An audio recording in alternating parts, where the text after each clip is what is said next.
মানুষের আইন বুঝাইলে উল্টা বুঝবো, আমাদেরকে স্টাফ বললে নিতেছে না।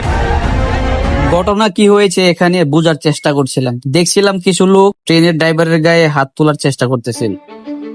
এই যে মানুষ, এটা কিন্তু ঝুঁকিপূর্ণ স্থান, এটা কিন্তু বসা আইনগত অপরাধ। কিন্তু এই নিয়ে এটা থাকবে, মানুষের আইন বুঝাইলে উল্টা বুঝবো।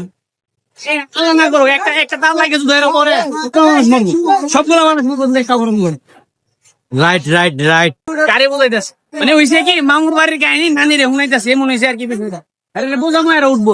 কাহিনী কি শোনার চেষ্টা করছিলাম ওনাদের থেকে। আমাদেরকে স্টাফ বললে নিতেছে না, কারণ হচ্ছে আমরা তো টাকা পাবে না, টাকা দিব না।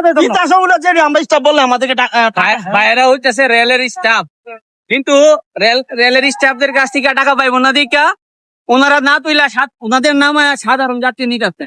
কারণ সাধারণ যাত্রী দিকে 100 টাকা 500 নিতে পারবো, আর স্টাফ দিলে 1 টাকা পাইতো না। এই কারণে ওনাদের সাথে বাজে ব্যবহার করে এবং ওনাদেরকে গাড়ি থেকে নামাই দেয়। এমনও রেকর্ড আছে আমাদের নির্বাহী প্রকৌশলী স্যার। সবকিছু শেষে আমি একটা জিনিসই বুঝলাম, যদি অব্যবস্থাপনায় কাউরে অ্যাওয়ার্ড দেওয়া যায় তাহলে এটার 1 নাম্বার দাবিদার বাংলাদেশ রেলওয়ে।